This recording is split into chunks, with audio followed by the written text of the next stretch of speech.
ایک نئی نویلی شادی، ایک بند دروازہ اور رازوں میں گھرا ایک خاندان۔ تو چلیں ڈرامہ میری زندگی ہے تو کے اندر چھپے ان پیچیدہ خاندانی مسئلوں کی گتھیاں سلجھاتے ہیں۔ ہماری اس کہانی کی شروعات نہ کسی رومانوی لمحے سے نہیں ہوتی، بلکہ ایک بحران کے عین بیچ سے ہوتی ہے، ایک الٹیمیٹم کے ساتھ جو آگے چل کر ایک بہت بڑے طوفان کا پیش خیمہ بنتا ہے۔ تو سب سے پہلے تو یہ لگتا ہے کہ یہ میاں بیوی کی ایک عام سی نوک جھونک ہے، آئرہ اور کامیار، ایک نیا جوڑا اور ان کے بیچ ایک چھوٹا موٹا جھگڑا۔ بظاہر تو معاملہ یہی ہے۔ مسئلہ بالکل سامنے کا ہے۔ آئرہ نے ایک لکیر کھینچ دی ہے، ایک طرح کا کرفیو، اور اب کامیار کا اپنے ہی کمرے میں آنا جانا اس کی مرضی کا محتاج ہو گیا ہے۔ اب یہ جو کامیار کی گھر واپسی کی بھاگ دوڑ ہے نا، یہ بڑی دلچسپ ہے۔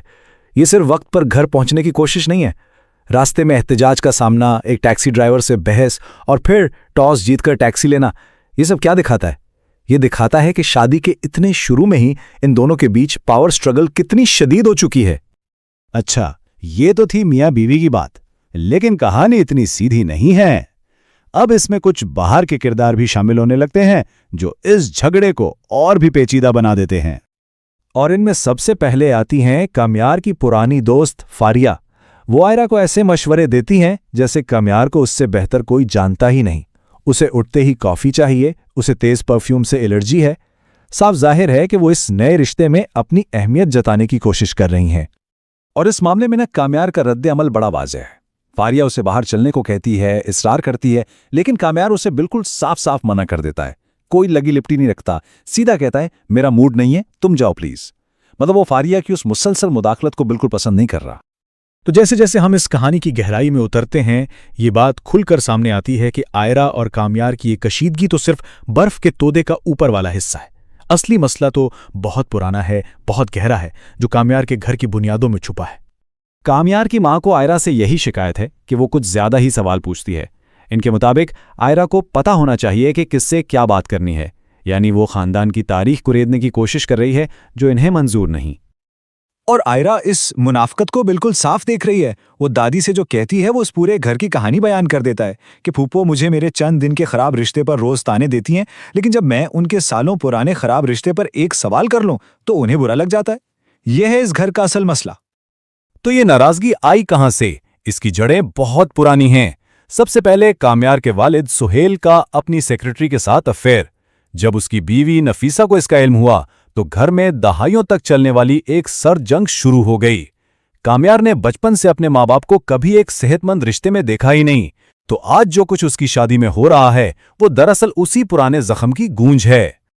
کہتے ہیں نا کہ مشکل وقت میں ہی انسان کی اصلیت پتہ چلتی ہے، اور اس خاندان کے لیے وہ مشکل وقت تب آتا ہے جب گھر کی بزرگ دادی 102 بخار میں بیمار پڑ جاتی ہیں۔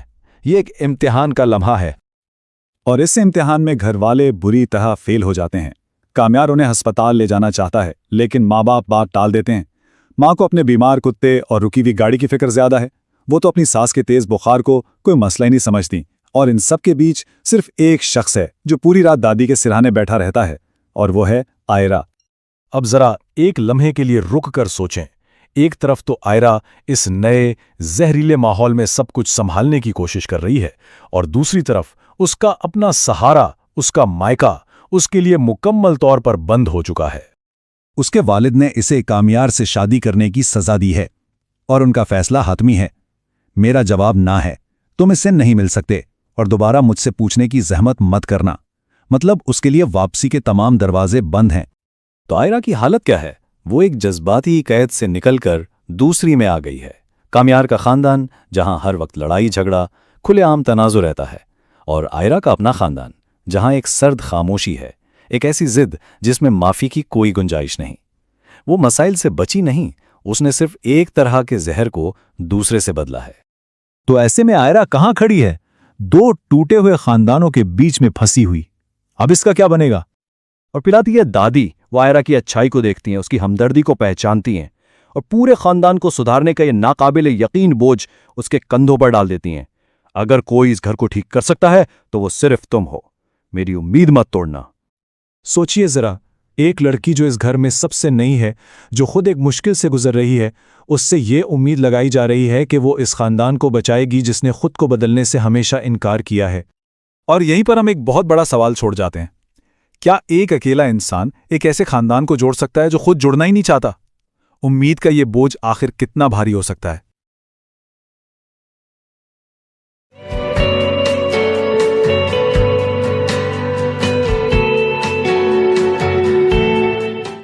آج ہمارے سامنے ایک ایسے ڈرامے کے کچھ حصے ہیں جو بظاہر تو ایک نئی شادی شدہ جوڑی آئرا اور کامیار کی کہانی لگتی ہے، جی، لیکن جب ہم تھوڑا گہرائی میں دیکھتے ہیں تو پتہ چلتا ہے کہ یہ کہانی صرف ان دونوں کی نوک جھوک کی نہیں ہے، بلکہ یہ ان نفسیاتی زخموں کی ہے جو ایک نسل سے دوسری میں جاتے ہیں۔ آپ نے بالکل صحیح نقطہ اٹھایا۔ مطلب اصل سوال یہاں یہ ہے کہ جب ایک خاندان کی بنیاد ہی یوں سمجھ لیں کھوکھلی ہو تو کیا ایک نیا رشتہ ان دراڑوں کو بھر سکتا ہے یا انہیں مزید چوڑا کر دیتا ہے؟ بالکل، اور کہانی کی شروعات ہی ایک دھماکے سے ہوتی ہے۔ کامیار کی ماں فاریہ کو بتا رہی ہیں کہ ان کا بیٹا شادی سے تنگ آ چکا ہے، اور یہ کہ وہ پچھلی رات گیسٹ روم میں سویا تھا۔ ایک نئی نویلی دلہن کے لیے یہ سننا کیسا ہوگا؟ یہ کسی اعلان جنگ سے کم نہیں ہے۔ یہیں سے تناؤ کا آغاز ہو جاتا ہے۔ اور اس جنگ کا میدان ہے ان کا اپنا بیڈ روم، جہاں آئرا نے ایک بہت ہی عجیب اصول رکھا ہے۔ وہ 11 بجے والی ڈیڈ لائن۔ ہاں، کہ اگر کامیار اس کے بعد گھر آیا تو دروازہ بند۔ تو یہ صرف ایک اصول ہے یا کچھ اور بھی ہے اس کے پیچھے؟ دیکھیں، میرے خیال میں یہ ایک پراکسی وار ہے، یعنی اصل مسائل پر تو وہ بات کر نہیں پا رہے، جیسے اعتماد، توقعات یا شاید محبت کی کمی۔ اچھا، تو انہوں نے اپنی ساری طاقت اور فرسٹریشن اس ایک چھوٹے سے اصول پر لگا دی ہے۔ اب 11 بجے گھر آنا یا نہ آنا صرف وقت کی پابندی نہیں رہی، یہ اس رشتے میں طاقت کا امتحان بن گیا ہے۔ اور کامیار اس امتحان میں فیل بالکل نہیں ہونا چاہتا۔ وہ پارٹی چھوڑ کر بھاگتا ہے، اور وہ جو رکشہ ڈرائیور والا سین ہے، ہاں، وہ بہت دلچسپ منظر تھا۔ کامیڈی سے زیادہ مجھے اس میں کامیار کی بے بسی نظر آئی۔ وہی تو، ایک طرف کامیار ہے جو اپنی بیوی کے اصول سے بھاگ رہا ہے، دوسری طرف وہ رکشہ ڈرائیور ہے جس کی بیوی اسے وقت پر گھر نہ آنے پر باہر سلا دیتی ہے۔ دونوں ایک ہی کشتی کے سوار ہیں۔ بالکل، سماجی حیثیت میں زمین آسمان کا فرق، لیکن مسئلہ ایک ہی ہے۔ اور وہ جو ٹاس کرتے ہیں کہ کون پہلے گھر جائے گا، وہ صرف مذاق نہیں ہے۔ نہیں، وہ ایک اعتراف ہے۔ جی، وہ اس بات کا اعتراف ہے کہ وہ دونوں اپنی شادیوں میں خود کو کتنا بے اختیار محسوس کرتے ہیں۔ اور جب کامیار ٹھیک 10:18 پر گھر پہنچتا ہے تو آئرا کا وہ طنزیہ سوال، کیا آپ مجھ سے ڈرتے ہیں؟ ہاں، اور کامیار کا فوراً دفاعی ہو جانا کہ میں کسی سے نہیں ڈرتا، ٹھیک ہے؟ وہ جتنا یہ کہتا ہے اتنا ہی اس کا ڈر ظاہر ہوتا ہے۔ بالکل، اس کا ہر عمل اس کے ڈر کی گواہی دے رہا ہے۔ یہ ایک ایسا کھیل ہے جس میں کوئی نہیں جیت رہا۔ وہ اصول مان کر بھی بے سکون ہے، اور آئرا اصول منوا کر بھی خوش نظر نہیں آتی۔ صحیح، یہ رشتہ محبت پر نہیں، اصولوں کی سرد جنگ پر چل رہا ہے۔ اور اس سرد جنگ میں تیل ڈالنے کے لیے فاریہ بھی موجود ہے، کامیار کی پرانی دوست۔ وہ جس طرح آئرا کو مشورے دیتی ہے نا کہ کامیار کو صبح کافی چاہیے، اسے تیز پرفیوم سے الرجی ہے، وہ مدد کم اور اپنی برتری کا اظہار زیادہ لگتا ہے۔ وہ اصل میں آئرا کو یہ بتا رہی ہے کہ تم اس کی بیوی ہو سکتی ہو، لیکن اسے مجھ سے بہتر کوئی نہیں جانتا۔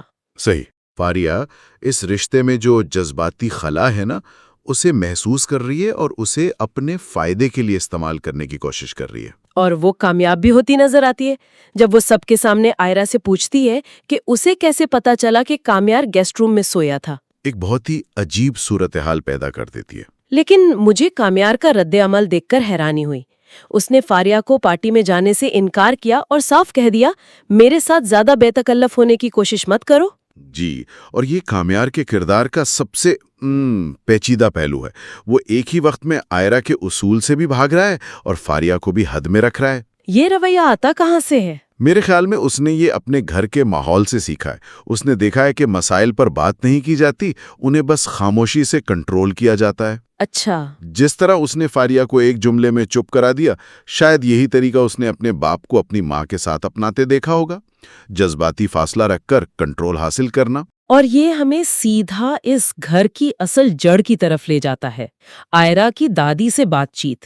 جی، جہاں وہ پوچھتی ہے کہ اس کے ساس اور سسر نفیسہ اور سہیل آپس میں بات کیوں نہیں کرتے، اور دادی جو کہانی سناتی ہے وہ اس گھر کا آپ کہیں جذباتی آئینہ ہے۔ بالکل، سہیل کا اپنی سیکرٹری کے ساتھ افیئر، اور اس کے بعد نفیسہ کی دہائیوں لمبی خاموشی۔